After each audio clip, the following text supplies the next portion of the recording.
Well, I mean, I've been part of the team now for a long time, so for me it's always a bit more difficult, I think, to maybe judge, because I haven't really driven any other car. So naturally, I don't know how much more difficult or how much easier another car is, but I just drive to the limit of what I have, you know, with the car, and that's that really. That it's not the easiest, probably, yeah, maybe. I think we always discuss what we can do better on the car, and that's what we are working on currently as well. Going forward, are you confident Yuki can back you up, can maybe help you develop the car, which is important, and maybe be that strategic figure in races which you need as a duo? For me, it's not about that, to be honest. We need to just improve our car. That's where the focus needs to be, and that's what I've said also to the team.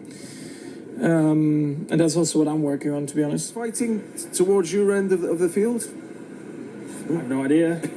Time will tell us. So, yeah, I don't know. Obviously, it looks tricky. I think, you know, just as much as we've said our car is tricky to drive, but we've clearly had we've got two drivers who can get a lot out of the car. It seems the same with Red Bull. That is tricky to get a nice balance that suits a lot of drivers.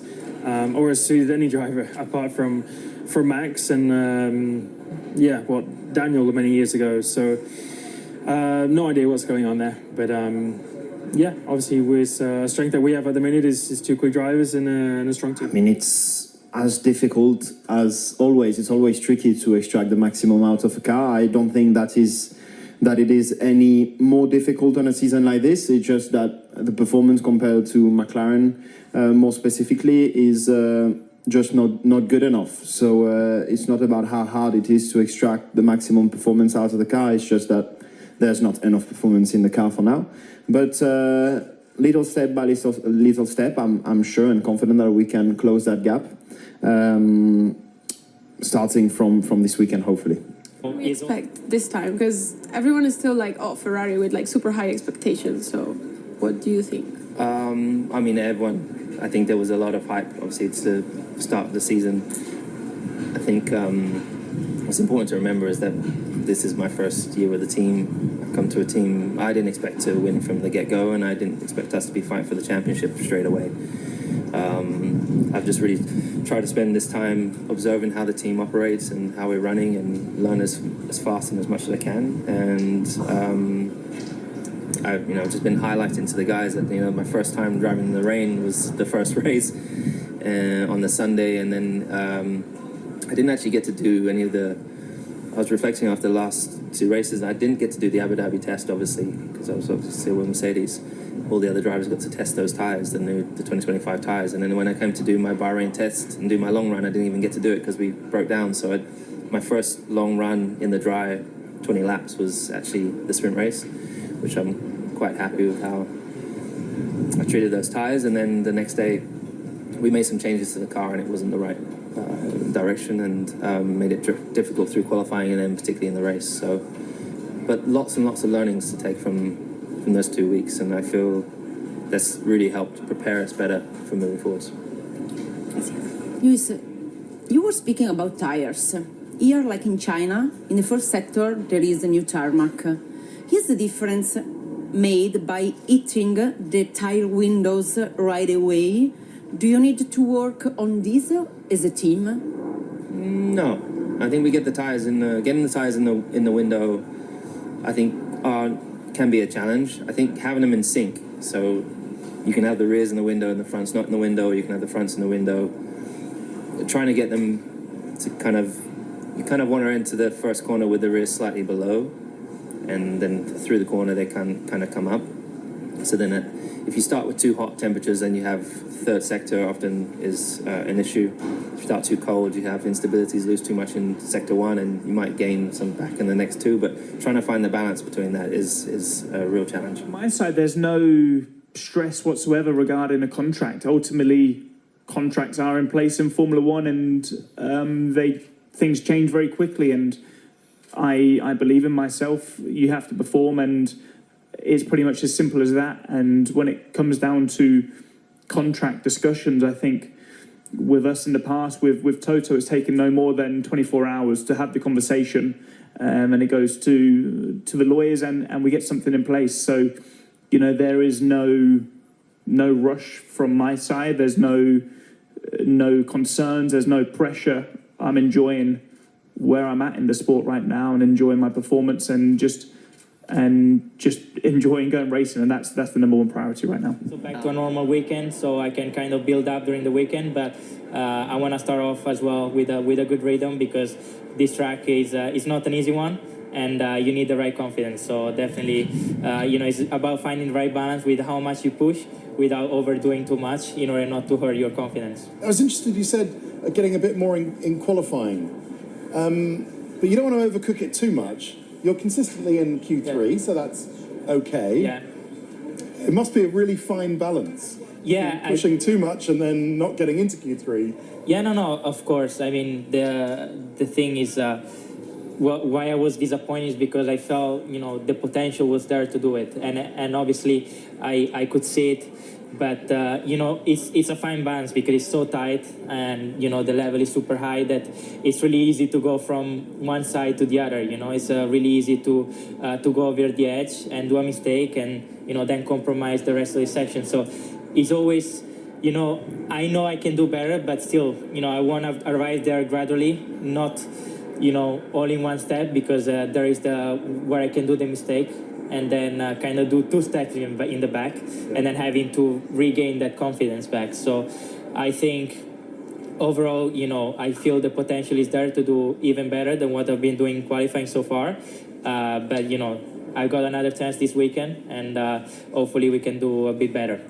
You had a lot of TPC days before you made your F1 debut. A lot of kilometers made in a Mercedes. Can you tell us, because we talk so much about how difficult it is to drive these generation cars, and how important were those TPC days for you, all the times you've driven a car?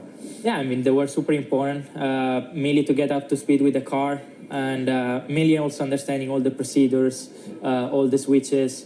I think that was the main learning, because I have to be honest also, one thing I've been really surprised is the difference between the tires from TPC to the race tires.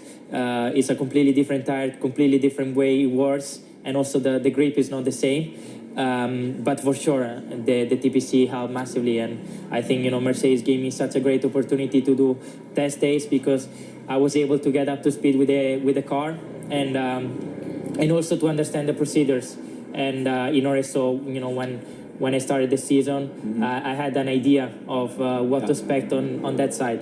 And I think for myself, there is pressure to perform right from the start, but I think it comes from yourself more than anything. And for me, I was fortunate in some ways to have a good second weekend. Especially the first weekend was difficult, but the second one was already was good, and it gives you a world of confidence. So sometimes all you need is that one session or one weekend where it all goes well, and then you gain a lot of confidence. We often say and hear that a win or a pole position is a turning point in a career. What did that pole position in China change for you in your approach of the season? Because it was clinched very early in the season.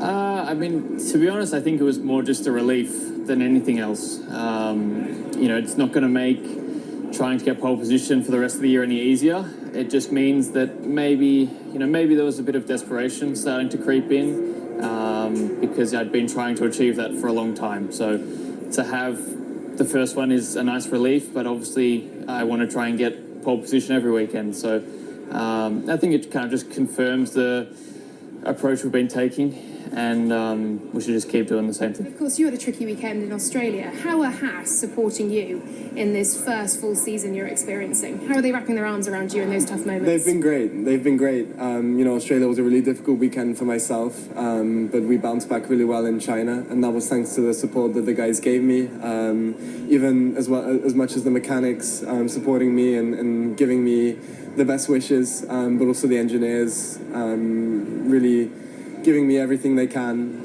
to make sure that I perform as I can, which wasn't the case in Australia. So I'm glad that we bounced back and had a good one in China, because it's quite easy to have a bad weekend and then to have another one, which wasn't the case. So I'm happy that we had a normal weekend in China. Difficult is for a rookie like you to be here missing the free practice one in a circuit like Suzuka. I think on paper it looks more difficult and sounds more difficult. In China, a similar situation, and I only had 40 minutes before that PU issue in the end, and then we still did a solid sprint quali and qualifying. So for me, we're paid to do this, and so I'm just going to crack on. I think in the end, the priorities of me missing P1 here, I'm sure the gains, to be honest, will be more beneficial. So it's not all as it seems, let's say, and I just can't wait to get stuck in FP2. I sense a hint of frustration there. It would be frustrating for anyone to miss out. I mean, you benefited last year from doing a few FP1s, but could they not have chosen Pierre?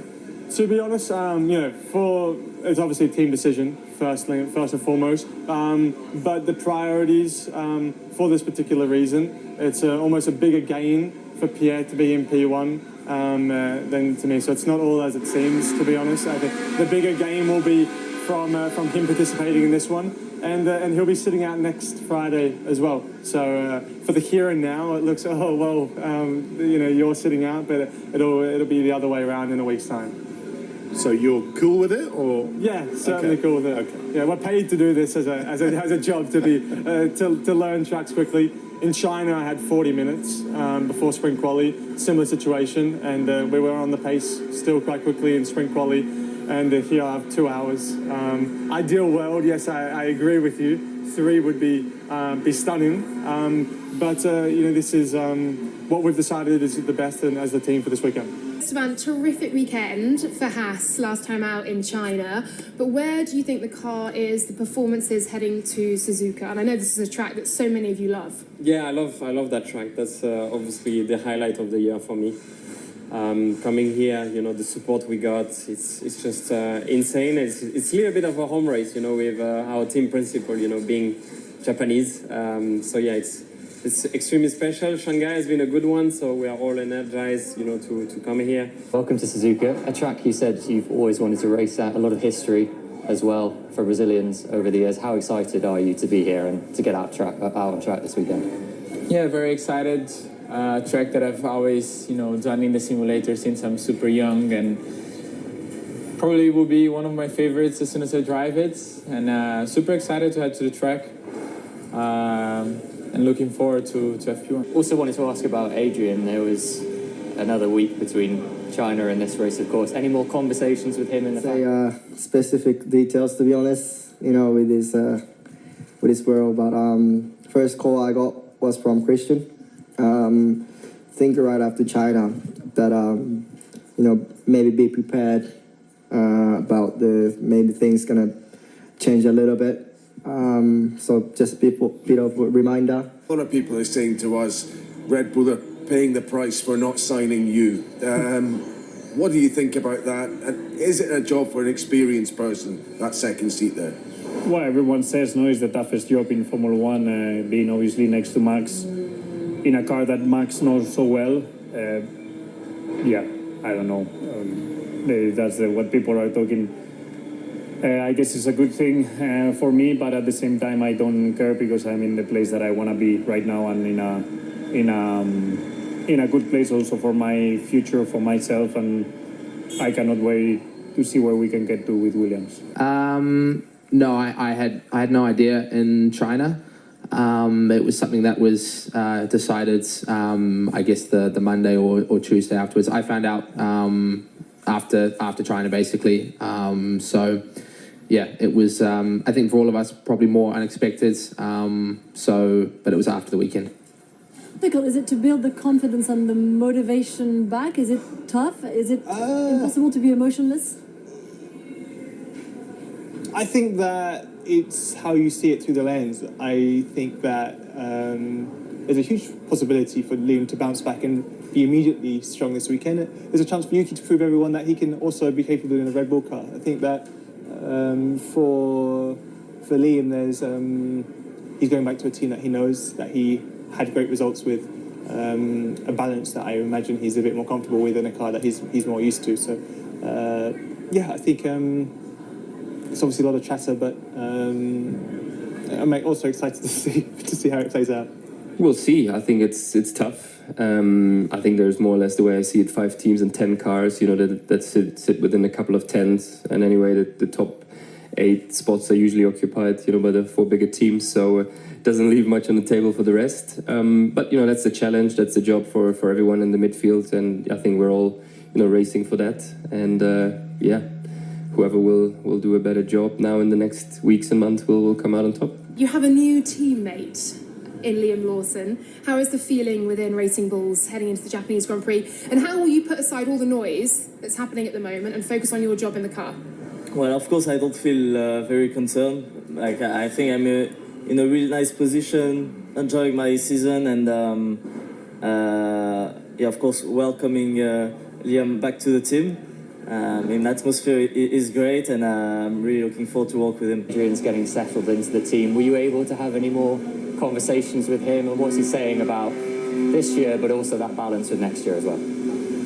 Not yet. I was not in the factory this week, but I know that he's really motivated, and every day he's working on details, on everything that he can spot from the team and the system that has to be improved. And he's a great addition to the team, and I'm so much looking forward. But still early days for him. When you look at the turmoil on the driver front that Red Bull are going through at the moment, the fact they've only got a car that can be driven by one guy and in very specific circumstances, then you've got Ferrari, an old team of yours, double disqualification, first time in their history for 2 different things. Does that, in a sense, how much does that cement your decision? It's a long time since you left Ferrari, but 2 places, one place that you've been and one place you could have been, arguably, cement your decision that Aston Martin with Adrian Newey is the place for you for the future?